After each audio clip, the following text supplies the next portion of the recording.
เอาไว้ในเป่าขวดเต่ามูเป่าขวดเต่ามูแล้วก็บาหักคอแล้วตะกุกเล่าแต่ของราคา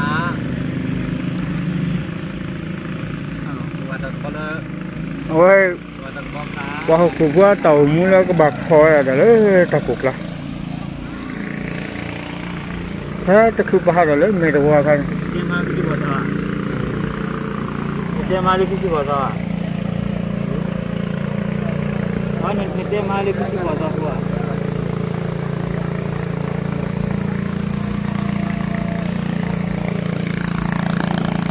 คือพวกนี้ว่าสู้วัวเอาไว้ในเมตัวคือเรื่องพวกบาลดอร์บีดีอาลาลาบีก้าขุดบีปาร์บี